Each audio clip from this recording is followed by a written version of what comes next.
ದರ್ಶನ್ ಅವ್ರಿಗೆ ಒಂದು ಮಾತು ಹೇಳ್ತೀನಿ, ಎಲ್ಲೋ ಒಂದು ಕಡೆ ತುಂಬಾ ಶ್ರಮ ಪಟ್ಟು ಬೆಳೆದಿದ್ದೀರಾ, ಸಾರ್ವಜನಿಕವಾಗಿ ಏನಾದರೂ ಒಂದು ರೀತಿಯ ಚಿಂತನೆ ಮಾಡಬೇಕಾಗಿತ್ತೇನೋ.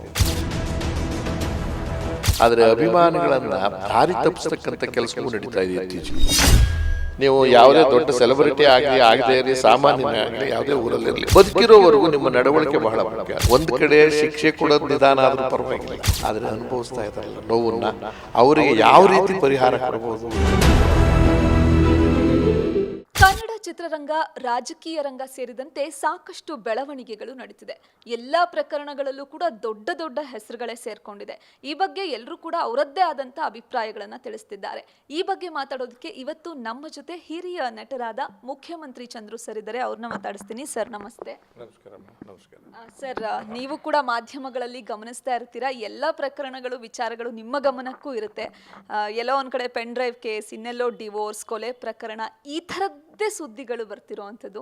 ಹಿರಿಯರಾಗಿ ಏನನ್ಸುತ್ತೆ ಸರ್? ಅಂದರೆ ಈ ಪ್ರಪಂಚದಲ್ಲಿ ಇದೆಲ್ಲ ನಡೀತಿದೆ, ಸಮಾಜ ಯಾವ ಕಡೆ ಹೋಗ್ತಿದೆ ಅಂತ ಅನ್ಸುತ್ತೆ, ಏನನ್ಸುತ್ತೆ ಸರ್? ನನಗೀಗ 71ನೇ ವಯಸ್ಸು. ನನ್ನ 30ನೇ ವಯಸ್ಸಿನಿಂದಲೂ ಕೂಡ ರಾಜಕೀಯ ರಂಗದ ಸ್ನೇಹನೂ ಇದೆ, ಪರಿಚಯನೂ ಇದೆ. ಹಾಗೆ ಅದಕ್ಕಿಂತ ಹಿಂದಿನಿಂದಲೂ ಕೂಡ ನನಗೆ ಈ ಕಲ್ಚರಲ್ ಆ್ಯಕ್ಟಿವಿಟೀಸ್ ಅಂದರೆ ಟಿ ವಿ ಆಗಿರ್ಬೋದು, ರಂಗಭೂಮಿ ಆಗಿರ್ಬೋದು, ಸಿನಿಮಾ ಆಗಿರ್ಬೋದು ಮತ್ತು ಹೋರಾಟ, ಹೀಗೆ ವಿಭಿನ್ನ ವೇದಿಕೆಯಲ್ಲಿ ನನ್ನ ಪಾತ್ರ ಇದೆ. ಆದರೆ ಪ್ರತಿಯೊಂದು ಹಂತದಲ್ಲೂ 10 ವರ್ಷ ಅಥವಾ ಇನ್ನೊಂದು ಸ್ವಲ್ಪ ಹೆಚ್ಚು ಕಡಿಮೆ ಇರ್ಬೋದು ಬದಲಾವಣೆಗಳನ್ನು ಕಾಣ್ತಾ ಇದ್ದೇನೆ. ಆದರೆ ಗುಣಾತ್ಮಕವಾದ ಬದಲಾವಣೆಯನ್ನು ಎಲ್ಲೂ ಕಾಣಲಿಲ್ಲ. ಇದು ಸಾರ್ವತ್ರಿಕವಾಗಿ ಹೇಳಬೇಕು ಅಂತಂದರೆ ಪ್ರಪಂಚದಲ್ಲೋ ಅಥವಾ ವಿಶ್ವದಲ್ಲಿ ಅಥವಾ ಇಲ್ಲಿ ಈ ದೇಶದಲ್ಲಿ ಕಾಲಘಟ್ಟ ಬದಲಾವಣೆ ಆಗ್ತಿದ್ದ ಹಾಗೆ ಕೆಟ್ಟದ್ದೇ ಜಾಸ್ತಿ ಆಗ್ತಿದೆ ಮತ್ತು ಅಸಹಜವಾದಂಥ ವಿಚಾರಗಳೇ ಜಾಸ್ತಿ ಆಗ್ತಿದೆ. ಆಮೇಲೆ ಏನು ಕೆಲಸ ನಾವು ಮಾಡಬೇಕು ಆತ್ಮವಿಮರ್ಶೆ ಮಾಡ್ಕೊಳ್ಳೋದೆ ಸ್ವಾರ್ಥ ಜಾಸ್ತಿ ಆಗಿದೆ. ಆಮೇಲೆ ಎಷ್ಟು ಸಾಧ್ಯವೋ ಅಷ್ಟನ್ನು ನಮ್ಮ ಪೀರಿಯಡ್ನಲ್ಲಿ ನಾವು ಆಸ್ತಿ ಮಾಡಬೇಕು, ದುಡ್ಡು ಮಾಡಬೇಕು, ಯಾವ ಮೀನ್ಸ್ ಆದರೂ ಪರವಾಗಿಲ್ಲ ಅನ್ನೋದು ಎಲ್ಲ ಫೀಲ್ಡಲ್ಲೂ ಆಗೋಗಿದೆ.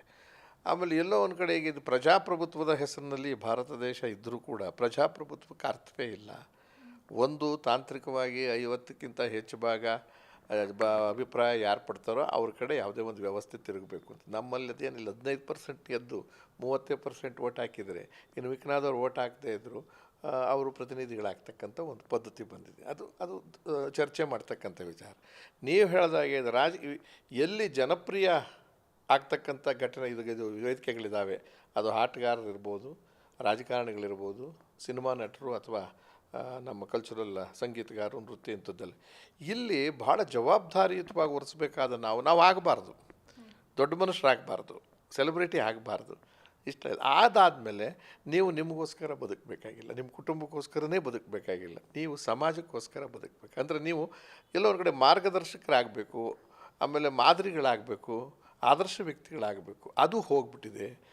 ಇತ್ತೀಚೆಗೆ ನೀವೇ ನೋಡ್ತಾ ಇದ್ದೀರಾ, ಒಂದು ಎಲ್ಲಾಗ್ತಿದೆ ಅಂತ ನೋಡಿದಾಗ ಯಾವುದೋ ಒಂದು ಸಣ್ಣ ಪ್ರಮಾಣದ ಸಮಾಜದ ವಿಚಾರಗಳಲ್ಲ ಅಥವಾ ಬಡತನದಲ್ಲಿರ್ತಕ್ಕಂಥವರಿಂದ ಆಗ್ತಕ್ಕಂಥದ್ದಲ್ಲ, ಅಲ್ಲೂ ಆಗ್ತಿದ್ದಾವೆ ಇಲ್ಲ ಅಂತ. ಆದರೆ ಎದ್ದು ಕಾಣಿಸ್ತಿರ್ತಕ್ಕಂಥದ್ದು ಪ್ರಬಲವಾದ ಸ್ಥಾನಮಾನಗಳಿರ್ತಕ್ಕಂಥ ರಾಜಕಾರಣಿಗಳು, ಆಟಗಾರರು, ಸಿನಿಮಾ ಜಗತ್ತು ಇಷ್ಟು ಅಧೋಗತಿಗೆ ಹೋದಾಗ ಸಮಾಜಕ್ಕೆ ಏನು ಹೇಳ್ತಾ ಇದ್ದೀವಿ? ಸಮಾಜ ಯಾವ ದಿಟ್ಟಿನಲ್ಲಿ ಹೋಗಬೇಕಾಗಿದೆ?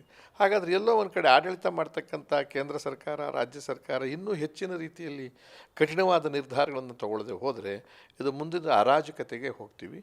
ಒಂದು ದೊಡ್ಡ ಕ್ರಾಂತಿ ಅನಿವಾರ್ಯವಾಗುತ್ತೆ. ಈಗೇನಾಗಿದೆ, ಎಲ್ಲರಿಗೂ ಸ್ವಲ್ಪ ಊಟ ಸಿಗುತ್ತೆ ಅನ್ನೋ ದೃಷ್ಟಿಯಿಂದ ಕ್ರಾಂತಿ ಅಂತಕ್ಕಂಥದ್ದು ಆಗ್ತಾ ಇಲ್ಲ. ಕ್ರಾಂತಿ ಅಂದರೆ ಒಂದು ಹೋರಾಟದ ಶಕ್ತಿಯುತವಾದಂಥ ಹೋರಾಟ ಆಗ್ತಾಯಿಲ್ಲ. ನೋಡ್ತಾ ಇದ್ದೀರಿ ನೀವೇನೇ, ಪ್ರಜಾಪ್ರಭುತ್ವದ ಹೆಸರಿನಲ್ಲಿ ಒಂದು ಸರಿ ಎಮರ್ಜೆನ್ಸಿ ವಿಚಾರದಲ್ಲಿ ಮಾತಾಡ್ತಾ ಇದ್ದು ಶ್ರೀಮತಿ ಇಂದಿರಾ ಗಾಂಧಿಯವರು, ಅದೇ ದೊಡ್ಡ ಅಪರಾಧ ಅನ್ನೋ ರೀತಿಯಲ್ಲಿ ಅದನ್ನು ಮೀರಿಸಿ ಇವರು 10 ವರ್ಷಗಳ ಕಾಲ ಎಮರ್ಜೆನ್ಸಿ ಡಿಕ್ಲೇರ್ದೆ ಅದೇ ಥರ ಅಧಿಕಾರ ಮಾಡಿದಂಥ ಒಂದು ವ್ಯವಸ್ಥೆ. ಬೇರೆ ಬೇರೆ ರಾಜ್ಯಗಳಲ್ಲೂ ಅದೇ ಥರದ ವ್ಯವಸ್ಥೆ.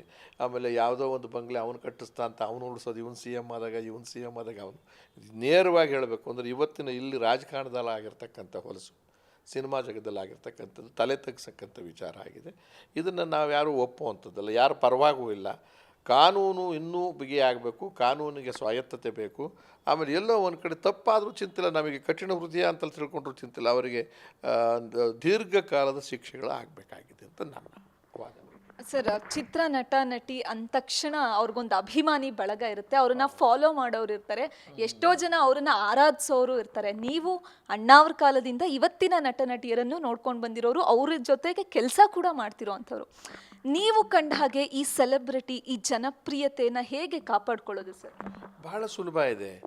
ಒಂದು, ನಮ್ಮ ಜನಪ್ರಿಯತೆ ಬರ್ತಕ್ಕಂಥದ್ದು ಯಾವ್ಯಾವುದೋ ಕಾರಣಕ್ಕೆ ಬರ್ತದೆ. ಕೆಲವರಿಗೆ ಯೋಗ್ಯತೆಯಿಂದ ಬರುತ್ತೆ, ಕೆಲವರಿಗೆ ಯೋಗದಿಂದ ಬರುತ್ತೆ, ಕೆಲವರಿಗೆ ಅದೃಷ್ಟದಿಂದ ಬರುತ್ತೆ, ಕೆಲವರು ವಿಧಿ ಅಂತೀವಿ, ಏನೇನೋ ಹೇಳ್ತೀವಿ, ಆಕಸ್ಮಿಕವಾಗೂ ಬಂದುಬಿಡ್ತೀವಿ.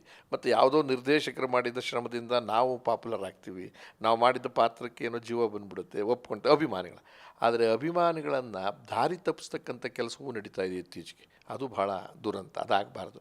ಅಭಿಮಾನಿಗಳಿಗೆ ಆದಷ್ಟು ಕೂಡ ನಿಮ್ಮ ಉದ್ವೇಗವನ್ನು ಕಡಿಮೆ ಮಾಡಿಕೊಂಡು, ನನ್ನ ಅಭಿಮಾನ ಇತ್ತು ಅಂತಂದರೆ ಸಮಾಜ ಕಂಟಕದ ಕೆಲಸಕ್ಕಿಂತ ಸಮಾಜ ಉದ್ಧಾರಕ್ಕೆ ಏನಾದರೂ ಮಾಡಿ ಅಂತ ಹೇಳಬೇಕಾದ ಪರಿಸ್ಥಿತಿ ಇದೆ. ಅದು ಅವರವ್ರ ಮನೋಭೂಮಿಕೆಗೆ ಸೇರಿದ್ದು. ನಾನು ರಾಜ್ಕುಮಾರ್ ಅವ್ರನ್ನ ನೋಡಿದಾಗ ನಾನು ಕಲ್ತಿದ್ದೇನೆಂದರೆ, ನಡವಳಿಕೆ ಬಹಳ ಮುಖ್ಯ ಆಗುತ್ತೆ ಮನುಷ್ಯನಿಗೆ. ನೀವು ಯಾವುದೇ ದೊಡ್ಡ ಸೆಲೆಬ್ರಿಟಿ ಆಗಲಿ ಆಗದೇ ಇರಲಿ, ಸಾಮಾನ್ಯನೇ ಆಗಲಿ, ಯಾವುದೇ ಊರಲ್ಲಿರಲಿ, ಬದುಕಿರೋವರೆಗೂ ನಿಮ್ಮ ನಡವಳಿಕೆ ಬಹಳ ಮುಖ್ಯ. ಅಂದರೆ ನಡವಳಿಕೆ ದೀರ್ಘಕಾಲ ನಿಮ್ಮನ್ನು ಕಾಪಾಡುತ್ತೆ ಮತ್ತು ಉಳಿಯುತ್ತೆ. ಇವತ್ತು ರಾಜ್ಕುಮಾರ್ ಯಾಕೆ ಉಳಿದಿದ್ದಾರೆ?